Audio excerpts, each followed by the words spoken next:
18 రోజుల గీతా క్లాస్లో 12వ రోజు భక్తి యోగము. అందరికీ స్వాగతం. ఈ భక్తి యోగం 7 నుంచి 12 వరకు భక్తి యోగం. ఈ 12వ అధ్యాయం పేరే భక్తి యోగం. సో ఈ రోజుతో భక్తి యోగం పూర్తవుతుంది. రేపటి నుండి జ్ఞానయోగం చూస్తాము. ఓం అజ్ఞానతిమిరాంధస్య జ్ఞానాంజనశలాకయా చక్షురున్మిళితం येन తస్మై శ్రీగురవే నమః. నమో ఓం విష్ణుపదాయ కృష్ణప్రేష్ఠాయ భూతలే శ్రీమతే భక్తి వేదాంత స్వామిన్ ఇతి నామినే. నమస్తే సరస్వతి దేవి గౌరవాణి ప్రచారిణే నిర్విశేష శూన్యవాది పాశ్చాత్య దేశధారిణే. హే కృష్ణ కరుణా సింధో దీనబంధో జగత్పతే గోపేశ గోపికా కాంత రాధాకాంత నమోస్తుతే. తప్త కాంచన గౌరాంగి రాధే బృందావనేశ్వరి వృషభానుసుతే దేవి ప్రణమామి హరిప్రియే. జయ శ్రీ కృష్ణ చైతన్య ప్రభు నిత్యానంద శ్రీ అద్వైత గదాధర శ్రీవాసాది గౌర భక్త బృంద. హరే కృష్ణ కృష్ణ కృష్ణ హరే హరే హరే రామ హరే రామ కృష్ణ కృష్ణ హరే హరే హరే రామ. మీరు నేను చెప్పేటప్పుడు మీరు స్టాప్ చేయండి, వినండి. చెప్పిన తర్వాత మీరు రిపీట్ చేయండి. అప్పుడు మీకు మనందరం కూడా ఒక పద్ధతిలో చెప్పడం అవుతుంది. లేదంటే ఎవరికి వాళ్ళు చెప్పుకుంటూ పోతూ ఉంటాం. సో నేను చెప్తాను, మీరు విని మళ్ళీ రిపీట్ చేయండి. మళ్ళీ నేను సెకండ్ టైం చెప్తాను, వినండి, మళ్ళీ రిపీట్ చేయండి. సో అది order. Okay. Hare Krishna Hare Krishna Krishna Krishna Hare Hare Hare Rama Rama Rama Hare Hare. Hare Krishna Krishna Krishna Hare Hare Hare Rama Rama Rama Hare Hare. Hare Krishna Krishna Krishna Hare Hare Hare Rama Rama Rama Hare Hare. Hare Krishna Krishna Krishna Hare Hare Hare Rama Rama Hare Hare. Very good. Hare Krishna అందరికీ. సో ఈ భక్తి యోగం అనేది చాలా ఇంపార్టెంట్ చాప్టర్. ఇదొకటి 15వ అధ్యాయం పురుషోత్తమ యోగం. ఈ రెండు కూడా చాలా ఇంపార్టెంట్ చాప్టర్స్. చాలామంది ఈ రెండు చిన్న అధ్యాయాలు కూడా 20 శ్లోకాలే ఉంటాయి. అన్నీ కూడా అందరూ కంఠస్థం చేస్తూ ఉంటారు. ఈ 12, 15. ఈ 12వ అధ్యాయం మరి చెప్పుకుంటూ వంట కూడా చేస్తూ ఉంటారని చెప్తూ ఉంటారు. సో ఈ భక్తి యోగంలో ఏమి ఉన్నాయో ఈ 12వ అధ్యాయంలో ఈరోజు చూద్దాం. మొట్టమొదటిగా అర్జున ఉవాచతో ప్రారంభం. అర్జున ఉవాచ ఏవం సతతయుక్తాయే భక్తాస్త్వాం పర్యుపాసతే ఏ చాప్యక్షరమవ్యక్తం తేషాం కే యోగవిత్తమా. సో ఏవం సతతయుక్తాయే, ఎవరైతే సతతము అంటే నిత్యము యుక్తులై ఉంటారో, ఎందులో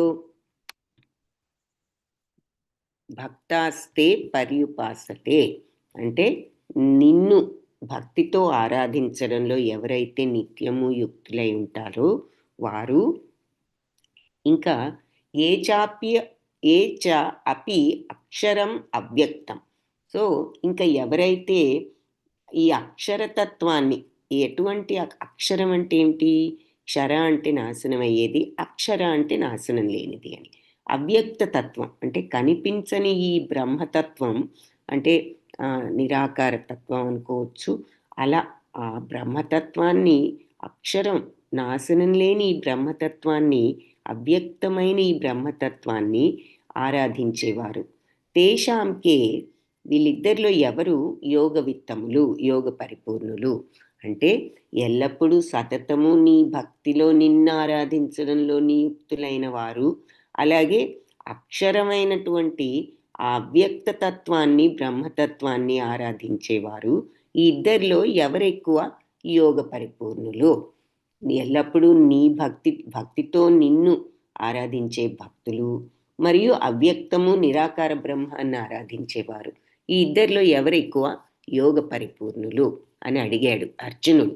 సో దీనిని బట్టి మనకేమర్థం అవుతుంది? కొంతమంది భగవంతుణ్ణి బ్రహ్మతత్వంగా, అంటే నిరాకార తత్వం, బ్రహ్మం ఒక వెలుగు, ఒక ఎనర్జీ, అట్లా ఆరాధించే వాళ్ళు. ఇంకా కొంతమంది పరమాత్మ రూపం, అందరిలో ఉన్నారు భగవంతుడు అనుకుంటూ పరమాత్మ రూపంగా ఉన్నారు అని అలా ఆరాధించేవారు. ఇంకా కొంతమంది భగవంతుణ్ణి ఈ విధంగా సాకార రూపంగా ఆరాధించేవారు. 3 రకాలుగా ఉంటారు అని. సో నిన్ను ఆరాధించే వాళ్ళు, ఈ నిరాకార తత్వంతో ఆరాధించే వాళ్ళు, వీళ్ళల్లో ఎవరెక్కువ, వీళ్ళిద్దరిలో ఎవరెక్కువ యోగ పరిపూర్ణులు అన్నది అర్జునుడి యొక్క ప్రశ్న. సో భగవంతుడు ఏం సమాధానం చెప్తున్నారు? శ్రీ భగవానువాచ మయ్యావేశ్య మనో ఏ మాం నిత్యయుక్త ఉపాసతే శ్రద్ధయా పరయోపేత తే మే యుక్తతమా మతాః. మయ్యావేశ్య మనోయే, మనస్సును నా మీదే పెట్టి నిత్యము యుక్తులై ఉపాసన, ఆరాధన చేసేవారు. ఎలా? శ్రద్ధయా పరయోపేత, దివ్యమైనటువంటి శ్రద్ధతో నన్ను నిత్యము ఉపాసన చేసేవారు. ఏ మే యుక్తతమ మత, వాళ్ళు ఈ రకంగా నన్ను ఆరాధించే వాళ్ళు చాలా పరిపూర్ణులని నా యొక్క అభిప్రాయము. సో ఎవరైతే మనస్సును నా మీదే పెట్టి స్థిరపరిచి, మరి ఎంతో దివ్యమైనటువంటి శ్రద్ధతో, మహోన్నత దివ్యమైన శ్రద్ధతో నన్ను అర్చించడంలో సర్వదా నెలకొని ఉన్నవాళ్ళు, యుక్తులై ఉన్నవాళ్ళు మరి యోగ పరిపూర్ణులని నా యొక్క అభిప్రాయం. మత అంటే అభిప్రాయం. అయితే ఏతు అక్షరమనిర్దేశ్యం అవ్యక్తం పర్యుపాసతే సర్వత్ర గమచింత్యం చ కూటస్థం అచలం ధ్రువం సన్నియమ్యేంద్రియగ్రామం సర్వత్రా సమబుద్ధయః తే ప్రాప్నువంతి మామేవ సర్వభూతహితే రతాః. ఏతు అయితే ఎవరైతే అక్షరం అనిర్దేశం, అక్షరం ఈ అక్షరతత్వాన్ని, అవ్యక్తమైనటువంటి ఈ అక్షరతత్వాన్ని ఆరాధిస్తారో, ఎలా? సర్వత్ర, ఈ అక్షరతత్వం ఎలాంటి అక్షరతత్వం అంటున్నారు?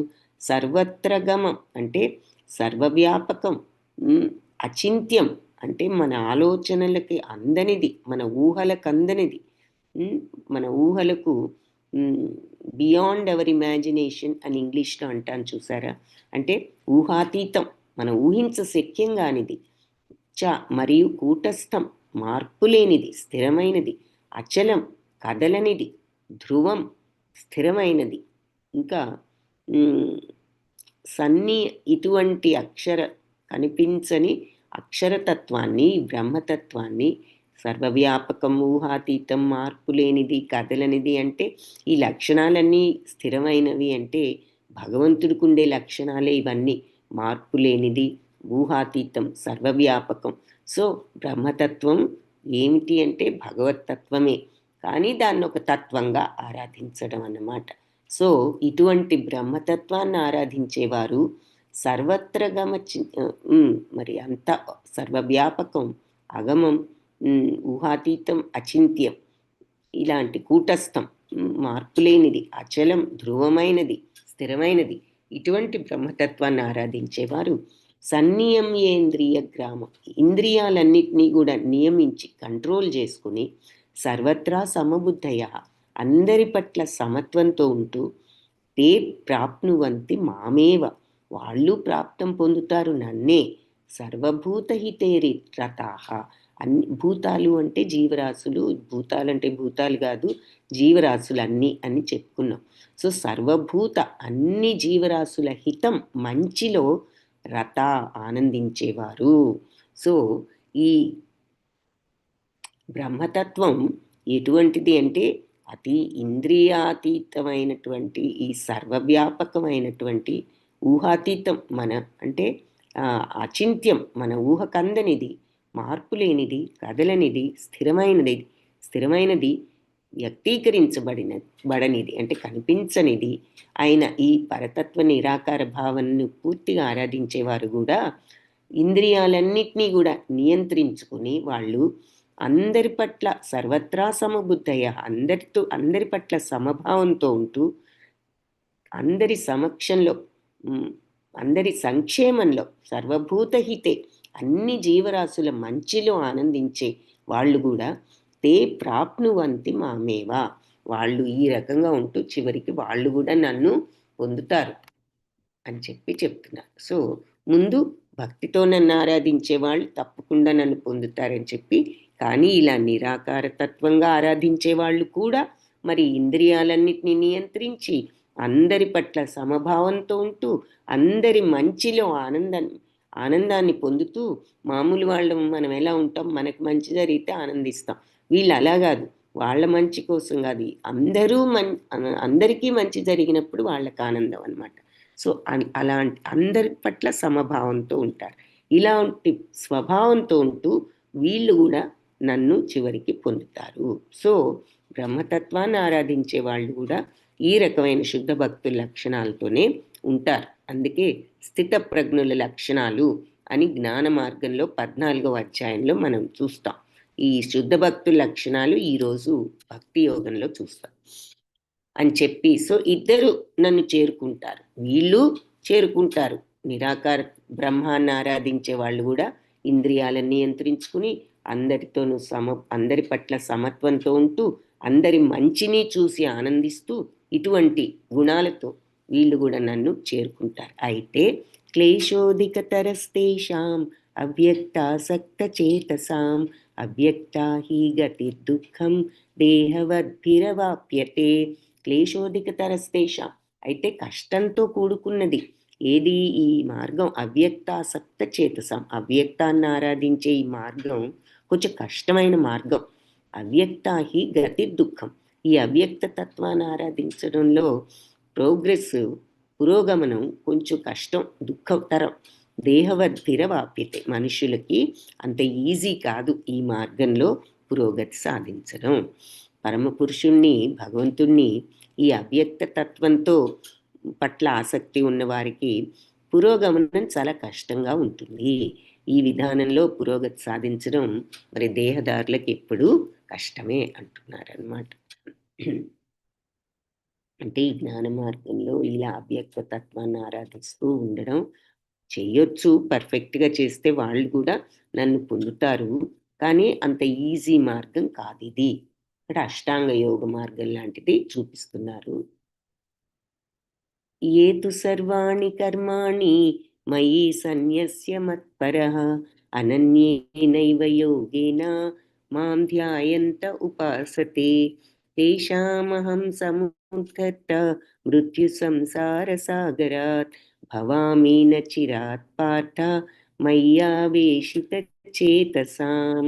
సో ఇక్కడ ఏతు సర్వాణి కర్మాణి, అన్ని తు అంటే కానీ, ఎవరైతే సర్వాణి కర్మాణి అన్ని కర్మలను మై సన్యస్య, నాకు సన్యస్య అంటే వదులుకోవడం, నాకు వదిలిపెట్టి అంటే భగవంతుడికి అర్పించి అని అర్థం.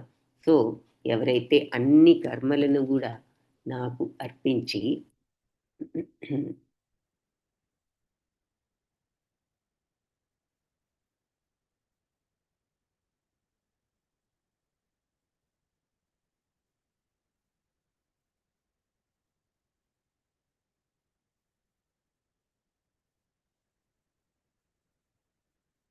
అనన్యేనైవ యోగేన, అన్యమైనటువంటి మార్గంలోకి వెళ్లకుండా ఇదే యోగంలో ఇదే ప్రాక్టీస్లో మాం ధ్యాయంత నన్ను ధ్యానిస్తూ ఉపాసన చేస్తారో ఆరాధిస్తారో తేషాం వాళ్లకు అహం నేను సముద్ధర్త వాళ్ళని నేను ఉద్ధరిస్తాను.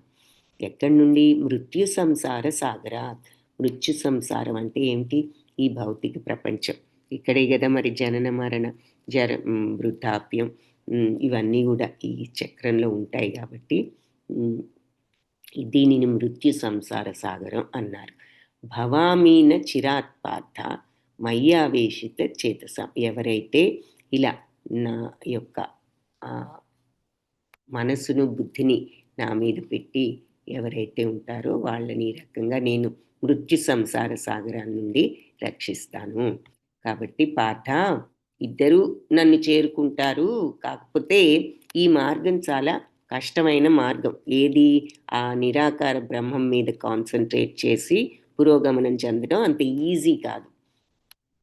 కానీ అన్ని పనులు సర్వాణి కర్మాణి మయి సన్యస్య, అన్ని పనులు కూడా కర్మలు కూడా నాకు అర్పించి నాకు వదిలిపెట్టి నాకు వదిలిపెట్టంటే ఏది చేయకుండా భగవంతుడా నువ్వే చేసుకోని కాదు, మనం చేస్తూ ఆ పనులను అర్పిస్తున్నాం భగవంతుడికి అనుకున్నామంటే ఎవరికైనా ఇచ్చామంటే ఏంటి? అది వాళ్ళదే కదా. సో అంటే పని నుండి వచ్చేది ఏదైనా భగవంతుడిదే అనుకుని వదిలిపెట్టమని కాదు, ప్రసాదంగా స్వీకరించాలి. నైవేద్యం పెడతాము, వదిలేస్తామా? భగవంతుడికి పెట్టామని తర్వాత మిగిలింది మనం ప్రసాదంగా తీసుకుంటాం. అలాగే పనిని ఆయనకు అప్పగించినప్పుడు పని నుండి వచ్చేది కూడా ఆయన ప్రసాదం అన్నమాట. ఆయనకు అర్పించాం కాబట్టి. ఆ రకంగా ప్రసాదం అంటే ఏమిటి? మరి మనకి ఇష్టం ఉన్నా ఇష్టం లేకపోయినా భక్తితో తీసుకుంటాం ప్రసాదం అని. అలా పనిని ఆయనకు అప్పగించినప్పుడు పని నుండి వచ్చే రిజల్ట్ ఏదైనా మంచి అయినా చెడైనా కష్టమైన సుఖమైన లాభమైన నష్టమైన మనం ప్రసాదంలాగా స్వీకరించడం.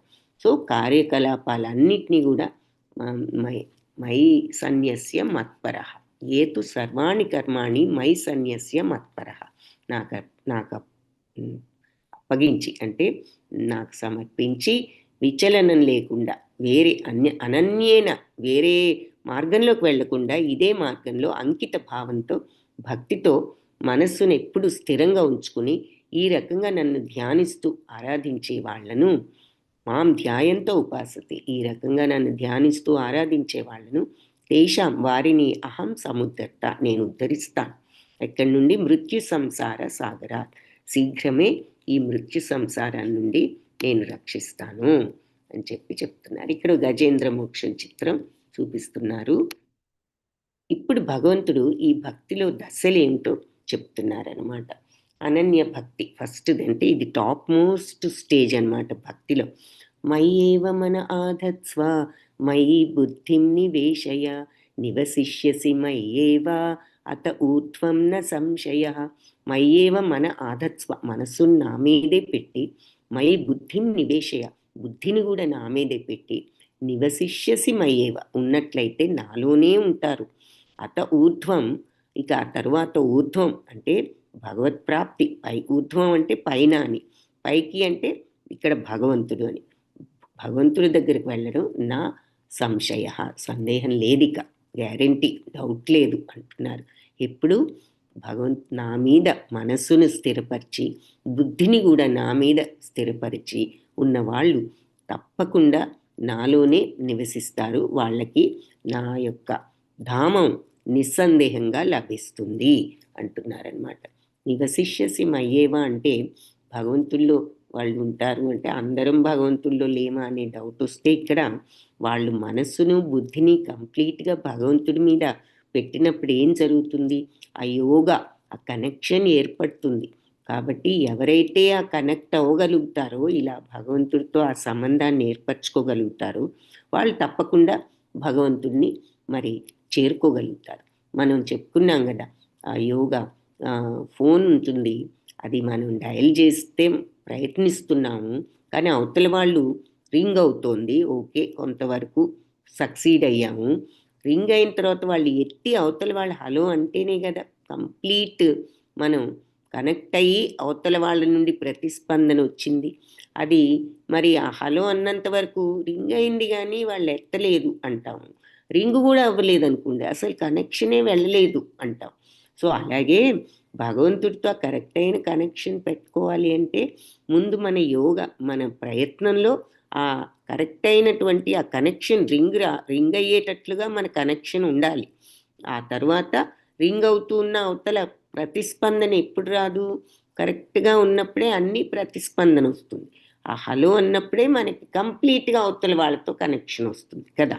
సో అలా భగవంతుడితో ఆ పూర్తి కనెక్షన్ ఏర్పరచుకున్నప్పుడు మరి ఇక వాళ్ళకు భగవత్ తత్వం, భగవత్ ప్రాప్తి వస్తుంది అని చెప్తున్నారు. అధచిత్తం సమాధాతుం న శక్నోషి మయి స్థిరం అభ్యాసయోగేన తతో మామిచ్ఛాప్తుం ధనంజయ.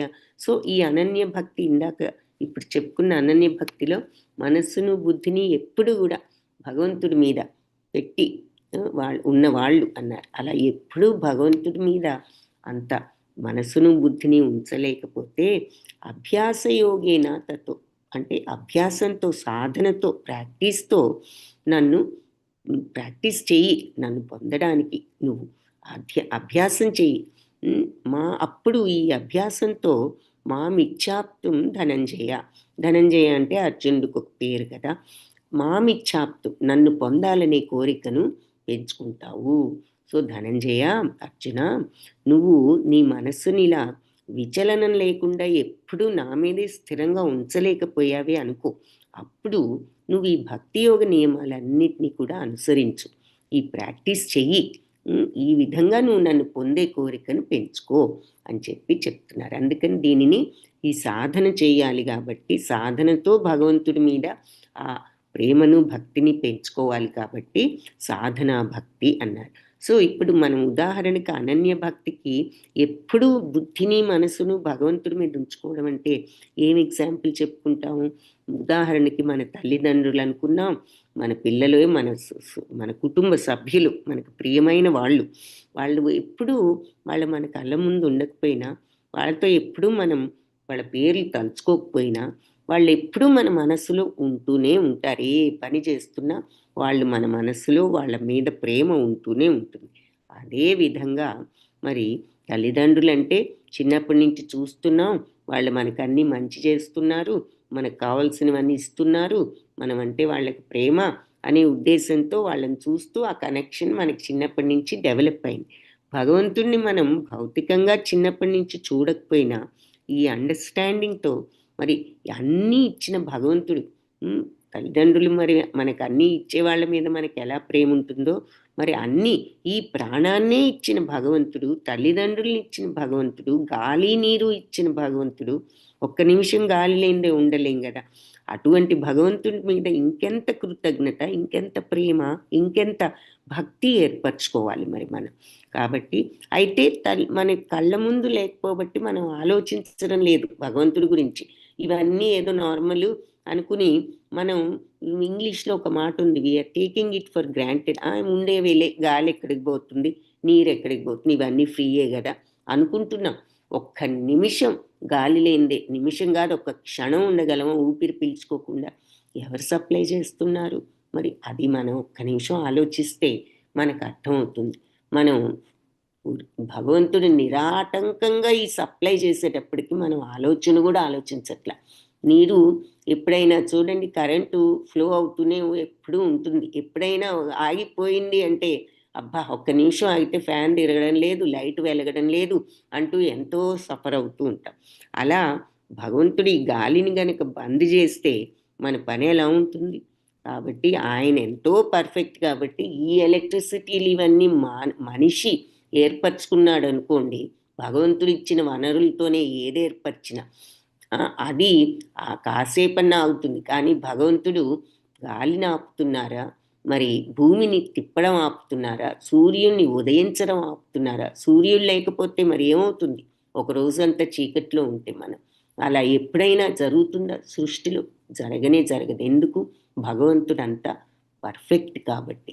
ఆయన ఎప్పుడు ఏది కూడా మనకి ఏ లోపం లేకుండా, మనకి సూర్యరశ్మి దగ్గర నుంచి, చంద్రకాంతి దగ్గర నుంచి, మరి మనకి ఇంత పర్ఫెక్ట్గా గాలిని ఈ రకంగా ఇవ్వడం దగ్గర నుంచి అన్నీ ఇస్తున్న భగవంతుడిని మనం ఏమాత్రం తలుచుకోకుండా కృతజ్ఞతాభావం, ప్రేమభావం చూపించకపోవడం ఒక రకంగా ఎంతో తప్పు మరి.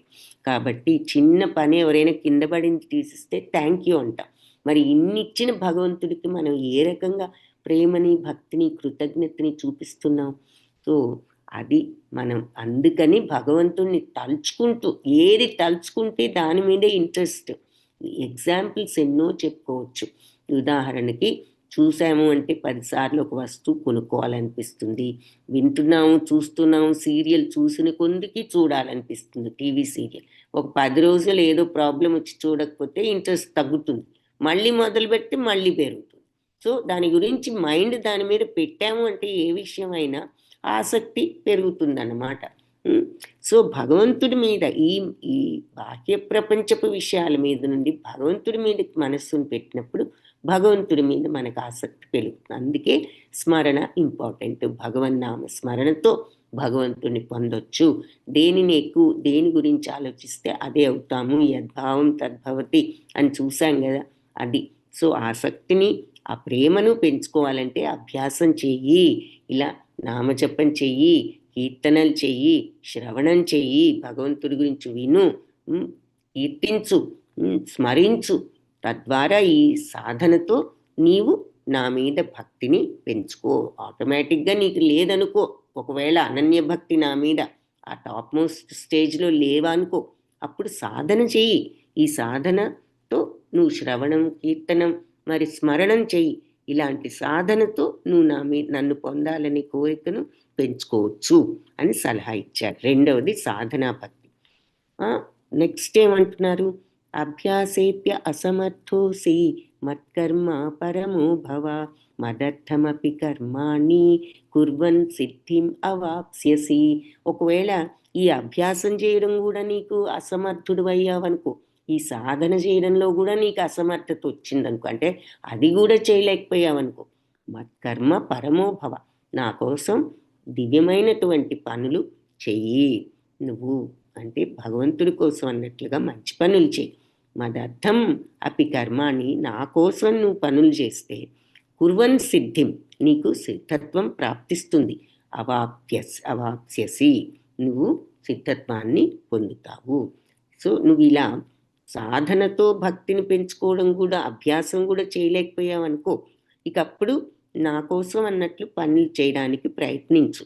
ఈ రకంగా నువ్వు భక్తితో అన్నీ నా కోసం అన్నట్లు చేసినప్పుడు నువ్వు ఈ సిద్ధత్వాన్ని పొందుతావు. సో భగవంతుడు పాపం ఎంతో దయామయుడు కాబట్టి ఇన్ని మార్గాలు చెప్తున్నారనమాట, తన పట్ల భక్తి పెంచుకోవడం ఎలాగూ అనేది. సో ఫస్ట్ మనసు బుద్ధిని స్థిరంగా ఉంచి అనన్య భక్తి ఉన్నవాడు తప్పకుండా నాలోనే ఉంటాడు. ఇక అతనికి ఊర్ధ్వం, పైలోకం అంటే భగవద్ధామం నిస్సందేహంగా వస్తుంది. అది చేతగాకపోతే అభ్యాసం చేసి నా మీద ఆ ఇచ్ఛను, ప్రేమను పెంచుకో.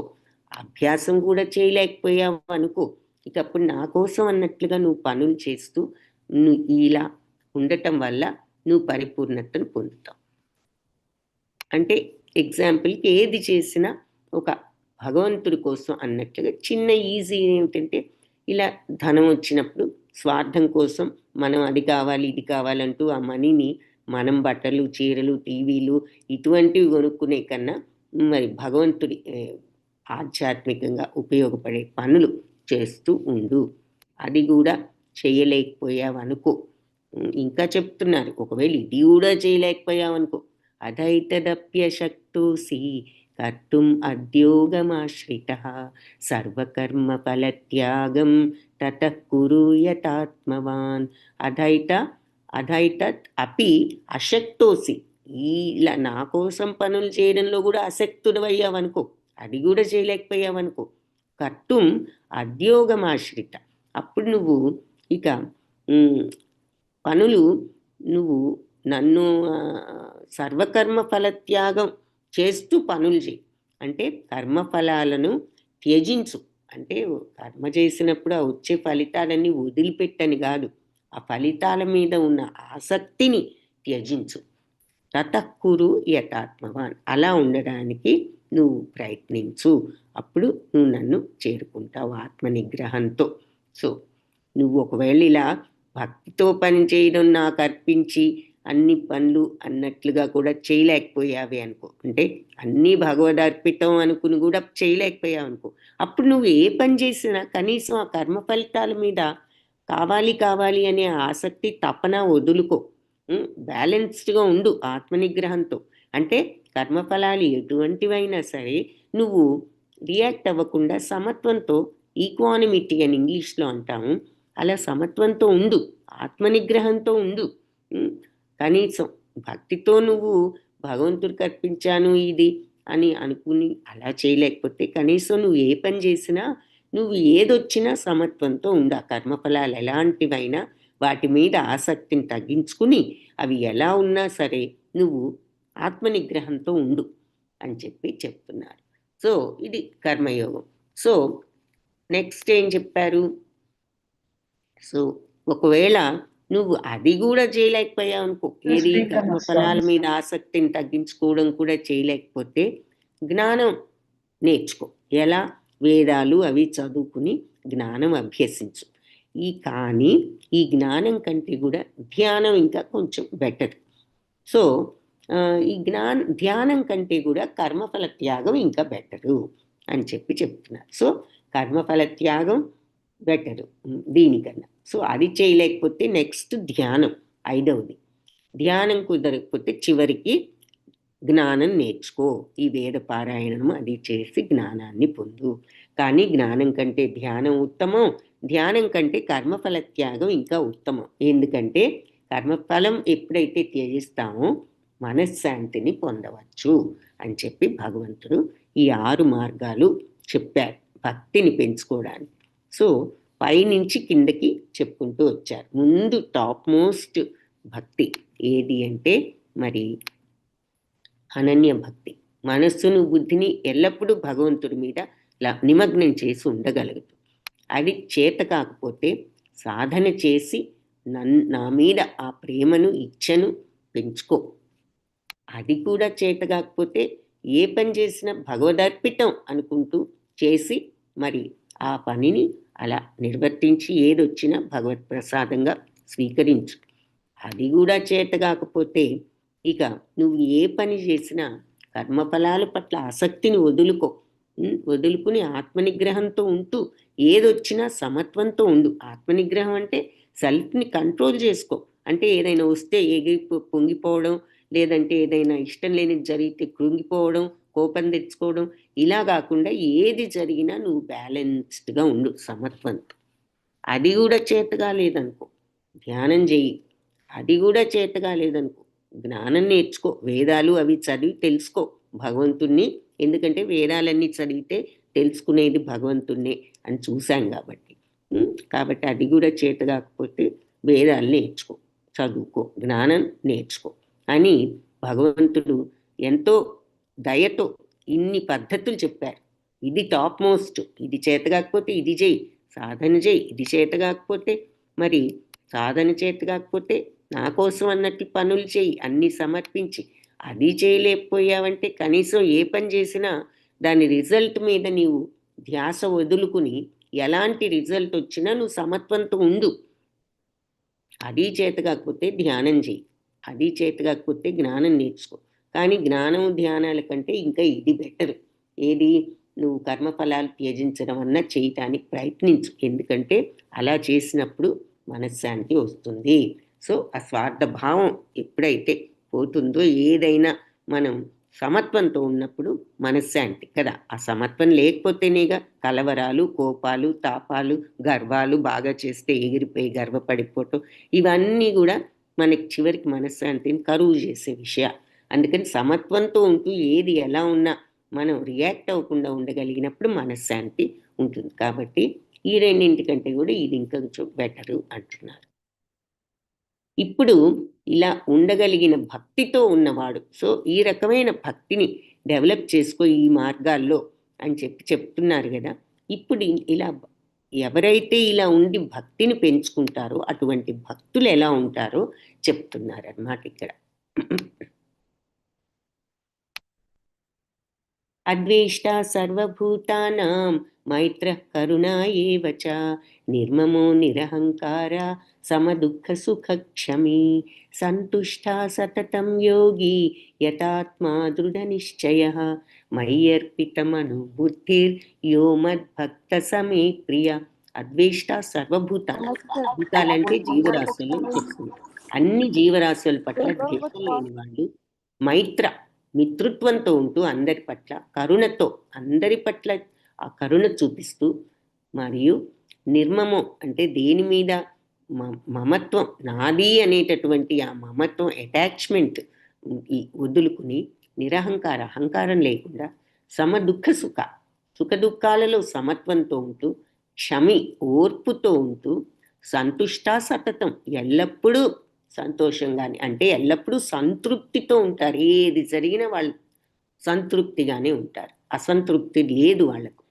అటువంటి యోగి యథాత్మ దృఢ నిశ్చయ, ఈ రకంగా మనస్సును దృఢంగా ఈ మార్గంలో ఉంచుకున్నవాడు దృఢ నిశ్చయంతో మయ్యర్పిత మనోబుద్ధి, మనస్సును బుద్ధిని నాకు అర్పించిన యో మద్భక్త, ఆ నా భక్తుడు సమే ప్రియ, అతను నాకు ప్రియుడు. సో అన్ని జీవరాశుల పట్ల ద్వేషం లేకుండా, అందరి పట్ల మైత్రితో, కరుణతో, మమత్వం, అన్ని ఇది నాది అది నాది అనేటటువంటి స్వార్థభావం, తర్వాత అటాచ్మెంట్స్ లేకుండా, అహంకారం లేకుండా, సుఖ దుఃఖాలలో సమత్వంతో, ఓర్పుతో, ఎల్లప్పుడూ తృప్తితో, ఇటువంటి యోగంలో దృఢ నిశ్చయంతో ఉన్న ఆ యోగి మనసును బుద్ధిని నాకు అర్పించిన నా భక్తుడు నాకు ప్రియుడు. సో ఇవి లక్షణాలు అన్నమాట. నిజమైన భక్తిలో ఉన్న వాళ్ళు, ఆ స్టేజ్కి వెళ్ళిన వాళ్ళు ఎంత ప్యూర్గా ఉంటారో, ఏ చెడు లక్షణం కల్మషం లేకుండా వాళ్ళు ఉంటారో మనకి ఈ వర్ణన వల్ల అర్థమవుతుంది. ఇక్కడ హరిదాస్ ఠాకూర్ అని ఒక ముస్లిం మతస్థుడు 15వ శతాబ్దంలో చైతన్య మహాప్రభు అని ఆయన ఈ హరే కృష్ణ మహామంత్రాన్ని ప్రచారం చేసింది ఆయన అన్నమాట. ఆయన శ్రీకృష్ణుడు అవతారమేనని చెప్తారు. చైతన్య మహాప్రభువు దగ్గరకు ఈ ముస్లిం మతస్థులు, మరి అప్పటికే ముస్లిమ్స్ ఇండియాని ఇన్వైట్ చేయడం జరిగింది కాబట్టి అప్పటికే మరి బాబరు వీళ్ళంతా ఉన్నారు ముస్లిం మతస్థులు. సో అతను ఈ హరే కృష్ణ మహామంత్రాన్ని మీద ఆసక్తితో ఆయన దగ్గరికి వెళ్ళి నేర్చుకోవాలి, తీసుకోవాలి, మంత్రదీక్ష అని వెళ్తాడు. కానీ భయపడతాడు, నేను మరి ఏదో తక్కువ కులం కింద చూస్తారు నన్ను, చెప్తారో లేదో అని భయపడుతూ ఒక మూల నుంచుంటే ఆయన ఎంతో ప్రేమగా పిలిచి ఆయనకు ఆ మంత్రదీక్ష చెప్తే ఇతను ఇక జీవితాంతం 3 లక్షల సార్లు ఆ మంత్రాన్ని చెప్పేవారు అనమాట రోజు. అందుకని ఆయనకి నామాచార్య అనే బిరుదు కూడా ఉన్నది. సో ఈ హరిదాస్ ఠాకూర్ని ఇక్కడ చూపిస్తున్నారనమాట. అంటే మరి అభ్యాస యోగం అన్నదానికి, ఆ తర్వాత భక్తుడు అనేవాడు ఇక మరి ఆ నామస్మరణ నిరంతరం చేసినప్పుడు ఈ భౌతికత్వం మీద ఏముంటుంది, ఎప్పుడు భగవంతుడు మీ చింతనలో ఉండేవాడు. కాబట్టి ఇక్కడ ఆయన్ని చూపిస్తున్నారు. సో మనం ఇలా శుద్ధ భక్తుల లక్షణాలు కొన్ని ఇక్కడ చూసాం. సంతుష్ట సతతం, ఎల్లప్పుడూ తృప్తిగా ఉంటూ, మరి అందరి పట్ల మైత్రి, కరుణ, సుఖ దుఃఖాల్లో సమత్వంతో, ఓర్పుతో, క్షమి. ఇంకా ఏం చెప్తున్నారు, ఇంకా శుద్ధ భక్తుల లక్షణాలు. యస్మాన్నో ద్విజతే లోకో లోకాన్నో ద్విజతే చయ హర్షామర్ష భయోద్వేగై ముక్తోయ సచమే ప్రియ. ఎవరిని బాధ పెట్టని వాళ్ళు, ఎవరి చేత ఉద్వేగానికి గురి కాని వాళ్ళు, అంటే వాళ్ళెవరినీ బాధ పెట్టరు. ఎవరైనా వాళ్ళని ఏదైనా అన్నా కూడా వాళ్ళు ఏ బాధకు గురికారు, వాళ్ళు ఏం పట్టించుకోరు. సుఖాల్లో బాధల్లో ఒకేలాగా ఉంటూ, హర్షాం అహర్షాం, సంతోషమైన దుఃఖమైన ఒకేలాగా ఉంటూ, భయోద్వేగం, భయాలు కానీ ఉద్వేగాలు కానీ వాటన్నిటి నుంచి ముక్తులై బయటపడ్డారు. ఇక వాళ్ళకి భయం అనేది లేదు, ఉద్వేగం అనేది లేదు. మనకి ఎవరైనా ఏదైనా అనగానే వెంటనే ఉద్వేగం వచ్చేస్తుంది, ఆవేశం వచ్చేస్తుంది. వాళ్ళకి అదేది లేదు. భయం ఎందుకు లేదు, ఎప్పుడు ఉంటుంది భయం, మనం అనుకున్నది జరగదేమో అనుకున్నప్పుడు భయం ఉంటుంది, ఆందోళన ఉంటుంది. వీళ్ళు అనుకున్నది అంటే కావాలి అనుకుంటాం, ఏదైనా చిన్నదే అవ్వచ్చు కానీ అది కూడా కావాలి అనే ఉద్దేశంతో, కోరికతో సమానమే. కాబట్టి వీళ్ళకి అదేమీ లేదు, ఏది జరిగినా భగవత్ ప్రసాదం అనే భావనలో ఉన్నప్పుడు ఇంకా ఆందోళన ఏముంటుంది, భయమే ఉంటుంది. జరగదేమో అంటే మనం అనుకున్నది జరగదేమో అంటేనే కదా భయం అనేది. సో అది లేనప్పుడు మరి అన్ని భగవంతుడి ప్రసాదం అనుకున్నప్పుడు భయం ఉండదు, ఉద్వేగం ఉండదు. కాబట్టి వాళ్ళు భయోద్వేగాల నుంచి ముక్తులయ్యారు. అటువంటి వాళ్ళు అతను చమే ప్రియ, నాకు ప్రియుడు. ఎవరిని బాధ పెట్టని వాడు, ఎవరి చేత ఉద్వేగానికి గురి కానివాడు, సుఖాల్లో బాధల్లో ఒకేలాగా ఉంటూ భయాందోళన లేకుండా వాటి నుండి బయటపడ్డవాడు. అటువంటి నా భక్తులు నాకు చాలా ప్రియమైన వాళ్ళు. ఇంకా ఇంకా చెప్తున్నారు వాళ్ళ క్వాలిటీస్, లక్షణాలు, ఈ శుద్ధ భక్తిలో ఉన్న వాళ్ళ లక్షణాలు. ఇంకా అనపేక్ష సుచిర్దక్ష ఉదాసీనో గతవ్యద సర్వారంభ పరిత్యాగి యో మద్భక్త సమే ప్రియ.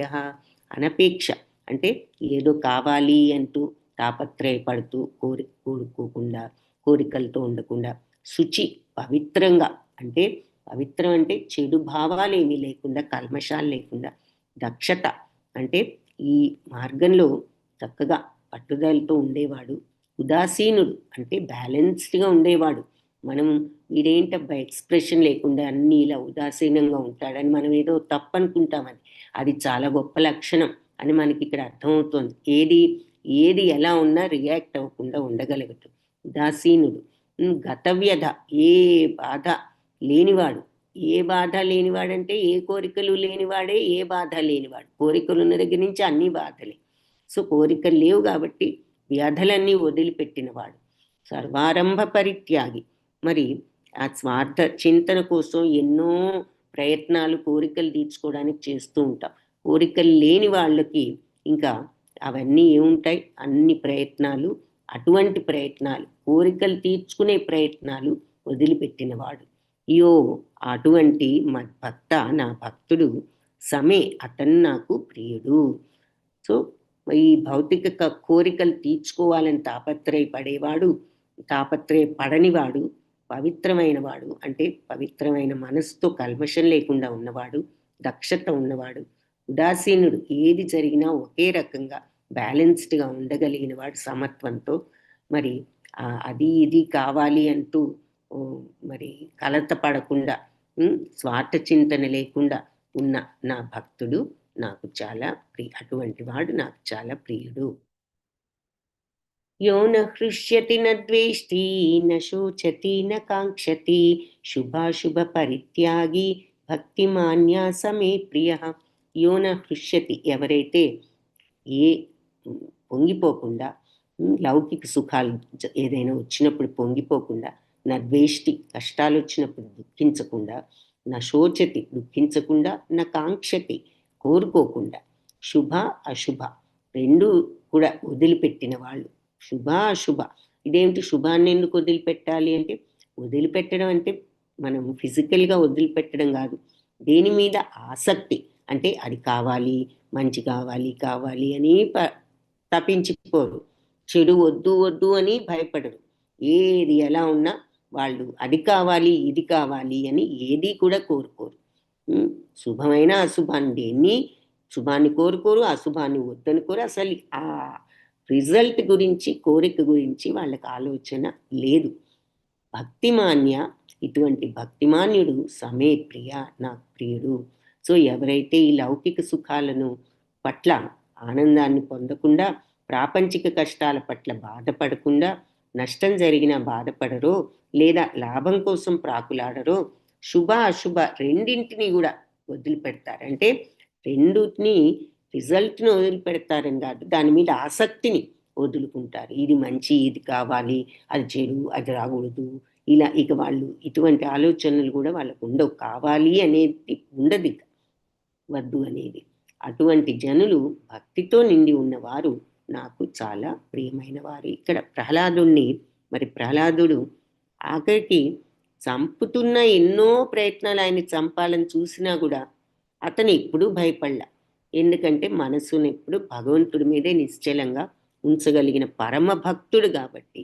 అందుకే అతనికి ఏ అశుభం అని భయం అని ఏదీ లేదు, నిశ్చలంగా భగవంతుడి మీద పెట్టి ఉన్నాడు. సో అందుకే అతను ఎప్పుడు కూడా భగవంతుడు రక్షిస్తూనే ఉన్నారు. సో అంచెల అనన్య భక్తికి ఎగ్జాంపుల్ అన్నమాట. సమశత్రౌ చ మిత్రే చ తథా మానాపమానయు. ఇంకా చెప్తున్నారు, ఇవి కూడా శుద్ధ భక్తుల లక్షణాలు ఇవన్నీ. శీతోష్ణ సుఖ దుఃఖేషు సమ సంగ వివర్చితః తుల్య నిందా స్తుతిర్మౌని సంతుష్టో ఏన కేనచిత్ అనికేత స్థిరమతి భక్తిమాన్ మే ప్రియో నరః. సమ శత్రౌ చ మిత్రే చ. శత్రువు అయినా మిత్రుడైనా సమత్వంతో ఉంటారు, ఒకటే వాళ్ళు. శత్రు అని ఒకళ్ళ మీద కోపం లేదు, మిత్రుడని ఒకళ్ళని అతిగా తీసుకొచ్చి ఈ నెత్తి మీద పెట్టుకోవడం లేదు. తథా అలాగే మానాపమానయం, గౌరవమైనా అవమానమైనా ఒకటే. శత్రువు అని లేదు, మిత్రుడని లేదు, అందరూ ఒకటే. గౌరవం ఒకటే, ఎవరైనా అవమానించినా ఒకటే వాళ్లకు. గౌరవం ఇస్తే పొంగిపోవడం లేదు, అవమానిస్తే కృంగిపోవడం లేదు. శీతోష్ణ, చలి వేడి, సుఖం దుఃఖంలో కూడా సమంగా ఉంటూ సంగ వివర్జిత, అటాచ్మెంట్ను వదులుకుని తుల్య నిందా స్తుతి, నిందైనా స్తుతి ఎవరైనా పొగిడినా రెండు కూడా తుల్య సమానమే వాళ్లకు. మౌని, ఎల్లప్పుడూ మౌనంగా ఉండేవాడు. అంటే మాటలతో మౌనం కాదు, మనస్సుని ఏ భావాలు అన్నెసెసరీ థాట్స్ లేకుండా సైలెంట్గా ఉంచుకోగలి. ఈ మనస్సులోనే మరి అన్ని రకాల చెడు మంచి అన్ని ఆలోచనలు రావడం, మన మైండ్ని అవి పొల్యూట్ చేయడం జరుగుతుంది. కాబట్టి మనస్సును క్లీన్గా ఉంచుకుంటాం మౌనం అంటే. సంతుష్టో ఏనకేన చిత్, ఏది జరిగినా కూడా సంతృప్తితో ఉండేవాడు. అనికేత, ఇది కావాలి అది కావాలి, నాకు ఇంత పెద్ద ఇల్లు, ఎక్కడున్నా కూడా ఆనందంగానే ఉండేవాడు. స్థిరమతి, ఇలాంటి భావనలో స్థిరంగా నెలకొన్నవాడు. భక్తిమాన్, ఇటువంటి భక్తుడు. మే ప్రియ, నాకు ప్రియమైన నరుడు. సో శత్రుమిత్రులతో సమాన భావనలో ఉన్నవాడు, గౌరవమైన అవమానమైన మానాపమానయో, శీతోష్ణ చలివేడి, సుఖ దుఃఖేషు ఆనందమైన బాధైన సుఖమైన దుఃఖమైన సమత్వంతో ఉన్నవాడు. సంగ వివర్జిత, అంటే మరి అటాచ్మెంట్స్ లేకుండా. తుల్య నిందా స్తుతి, నిందైనా స్తుతి పొగట్టైనా సరే సమత్వంతో ఉండేవాడు. మౌనం, ఎల్లప్పుడూ చెడు ఆలోచన లేకుండా కూడా మనస్సును మౌనంగా ఉంచుకునేవాడు. సంతుష్టో కేనచిత్, దేనితో అయినా సంతృప్తి చెందేవాడు. అనికేత, ఎక్కడున్నా ఏ పెద్ద భవనంలో ఉన్నా ఒకటే, చిన్న ఇంట్లో ఉన్నా అతనికి ఒకటే. స్థిరమతి, ఇలాంటి భావనలో స్థిరపడ్డవాడు. అటువంటి భక్తుడు నాకు ప్రియమైనవాడు.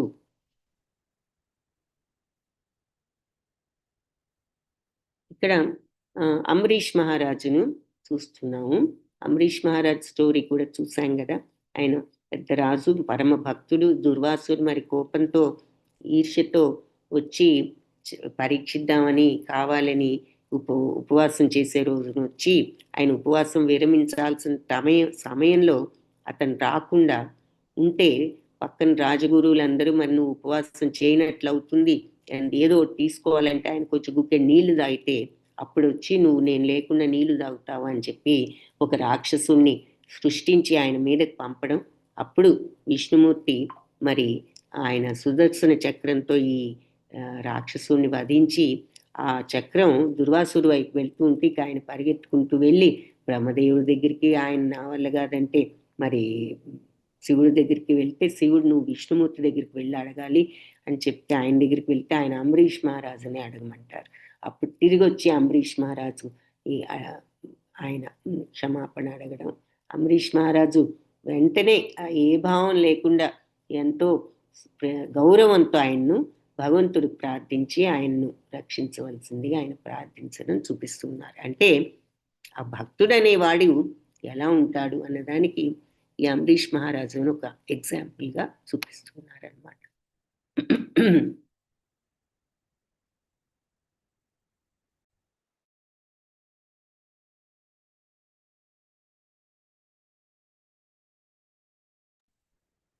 సో ఇవన్నీ భక్తుల లక్షణాలు మనకు దాదాపు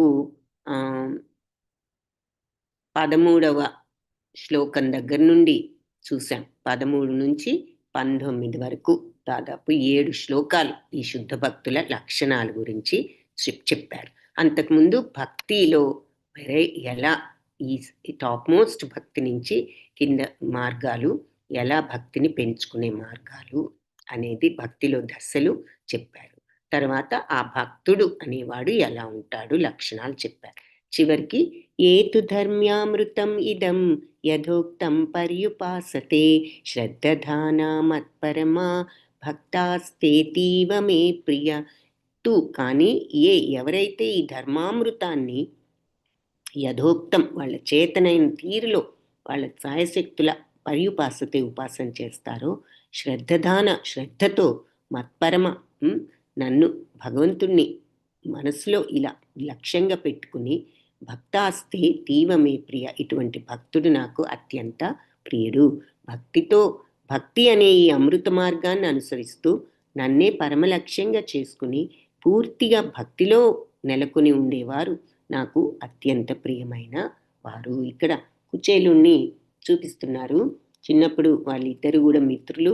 పెద్ద అయిన తర్వాత కుచేలుడు మరి దారిద్ర్యంలో ఉంటే భార్య వెళ్ళి సహాయం అడుగు, నీ స్నేహితుడే కదా అంటే ఆయనకి సహాయం అడగాలని లేకపోయినా ముందు భగవంతుని చూడొచ్చు అనే ఆ భక్తిభావం ప్రేమభావం ఉన్నవాడు కాబట్టి రావడం, తను వచ్చిన పని ఏమిటో చెప్పడు.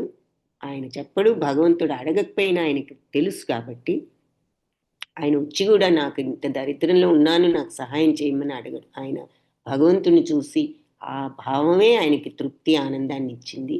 కానీ భగవంతుడు మరి ఆ భక్తులను చూసుకునేవారు కాబట్టి ఉన్నదాన్ని రక్షించి యోగక్షేమం వహామ్యహం అంటారు కదా, వాళ్ళకి లేనిది ఇస్తాను, ఉన్నదాన్ని రక్షిస్తాను అని ఆ రకంగా కుచేలుడికి లేని ధనాన్ని ప్రసాదించారు. తర్వాత భక్తితో వచ్చాడు, అంతేగాని నాకు ఇది కావాలని నోరు తెరిచి అంత దారిద్ర్యంలో ఉన్నా కూడా అడగలేదు. కాబట్టి అతని యొక్క భక్తి తత్పరత మనకి ఇక్కడ చూపిస్తున్నారు. సో ఎవరైతే ఈ భక్తి అనే ఈ అమృత మార్గాన్ని వాళ్ళు ఆరాధిస్తూ అదే పరమ లక్ష్యంగా ఆరాధిస్తూ శ్రద్ధతో ఉన్నవాళ్ళు ఈ భక్తి మార్గంలో నాకు అత్యంత ప్రియులు అని చెప్తున్నారు. సో ఇక్కడ శ్రీకృష్ణుడు యుద్ధానికి ముందు దుర్యోధనుడు, అర్జునుడు ఇద్దరు వస్తారు సహాయం అడగడానికి యుద్ధంలో, కృష్ణుడి యొక్క సహాయం. సో ముందు దుర్యోధనుడు వచ్చి కాళ్ళ దగ్గర కూర్చి ఉంటే, కాళ్ళ దగ్గర నేను ఇంత పెద్ద రాజుని, కాళ్ళ దగ్గర ఏమిటని తలవైపు క్లాక్కుని అక్కడ కూర్చుంటాడు. తర్వాత అర్జునుడు వచ్చి కాళ్ళ దగ్గరే క్రింద కూర్చుంటాడు. ఈ శ్రీకృష్ణుడు నిద్ర లేచి కాళ్ళ దగ్గర ఉన్న అర్జునుడిని చూస్తాడు. తర్వాత తల తిప్పి చూస్తే దుర్యోధనుడు కూడా ఉంటాడు పక్కన. ఏమిటి ఇద్దరు ఇలా వచ్చారంటే, ఇలా నీ సహాయం కోసం వచ్చాను అంటే అర్జునుడితో, అయితే నువ్వు ఏం కావాలో నీకు కోరుకో, నేను ఒక ప్రక్క, నా సైన్యం ఒక ప్రక్క ఉంటుంది అర్జున అని చెప్తే, ఆ దుర్యోధనుడు ఇదేమిటి మరి ముందు వచ్చింది నేను, నన్ను అడగడం న్యాయం అంటాడు. నిజమే, ముందు వచ్చావేమో, కానీ మరి నేను నిద్ర లేచేసరికి కనిపించింది నాకు ముందు అర్జునుడు కాబట్టి అర్జునుడిని అడగడమే న్యాయం అని చెప్పి ఆయన అనడం జరుగుతుంది. అంటే భగవంతుడి దగ్గర కూడా మరి అహంకారం చూపిస్తే ఎలా ఉంటుంది అనేది అదొక లెసన్. తర్వాత నేను ఒక ప్రక్క, నా సైన్యం ఒక ప్రక్క ఉంటుంది, నీకేది కావాలో చెప్పు అంటే నాకు నువ్వే కావాలంటాడు అర్జునుడు. అప్పుడు దుర్యోధనుడు ఏమనుకుంటాడు, ఎంత తెలివి తక్కువ వాడు, ఒక్క కృష్ణుని పెట్టుకుని ఏం చేస్తాడు, సైన్యం అంతా ఉంటే మనకు ఉపయోగం, కానీ నేను ముందు అడిగే ఛాన్స్ దొరకకపోయినా నాకు కావాల్సిందే వచ్చింది అని సంతోషిస్తాడు. ఎందుకు, పాపం అజ్ఞానంలో ఉన్నాడు కాబట్టి. భగవంతుడు ఉంటే ఇంకా వేరే ఏం కావాలి అనేది ఒకటి తెలియదు.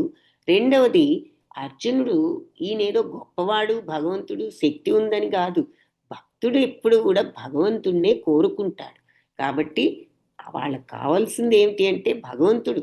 కాబట్టి భగవంతుడి మీద వాళ్ళకున్న ప్రేమ, ఇక భగవంతుడు ఉంటే మాకు వేరే వాళ్ళు అక్కర్లేదు అని, ఈ భగవంతుడు లేని సైన్యం నాకెందుకు, నాకు భగవంతుడు కావాలి అనుకున్నాడు భక్తుడు. సో ఆ విషయం ఇక్కడ, భక్తుడు ఎప్పుడు భగవంతుడినే కోరుకుంటాడు. ఈ భక్తిభావం భాగవతంలో కూడా 9 రకాల భక్తులు: శ్రవణం, కీర్తనం, విష్ణు స్మరణం, పాదసేవనం, అర్చనం, వందనం, దాస్యం, సఖ్యం, ఆత్మనివేదనం అని 9 భక్తులు భాగవతంలో 9 విధాలు. సో ఏదో ఒక్క మార్గంలో అయినా మనం భగవంతుడిని ప్రార్థించవచ్చు. హరే కృష్ణ కృష్ణ కృష్ణ హరే హరే, హరే రామ రామ రామ హరే హరే. కృష్ణం వందే జగద్గురుం. ఈ గీతా పాఠంలో మనం నేర్చుకున్నది ఏమిటి అంటే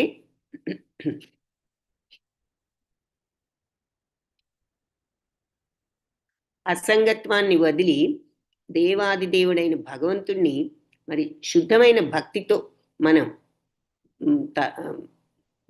పూజించినప్పుడు, స్మరించినప్పుడు, ఆరాధించినప్పుడు పరమ ఉత్కృష్టమైన భగవద్ధామాన్ని పొందవచ్చు. సో అసంగత్వం అంటే ముందు ఈ అటాచ్మెంట్స్ వదులుకుని, అసంగత్వం అంటే రాగద్వేషాలు, కొంతమంది మీద ఇష్టం, కొంతమంది మీద ఇష్టం, కొన్ని వస్తువుల పట్ల ఇష్టం, కొన్ని వస్తువుల పట్ల ఇష్టం. ఈ రాగద్వేషాలన్నిటినీ కూడా ప్రక్కన పెట్టి మనం భగవన్నామాన్ని, భగవంతుణ్ణి ఈ రకంగా మనసులో తలుచుకోగలిగినప్పుడు, భక్తిభావం పెంచుకున్నప్పుడు తప్పకుండా భగవద్ధామాన్ని చేరుకుంటాము అంటున్నారు. వాంఛాకల్పతరుభ్యశ్చ కృపా సింధుభ్య ఏవ చ పతితానాం పావనేభ్యో వైష్ణవేభ్యో నమో నమః.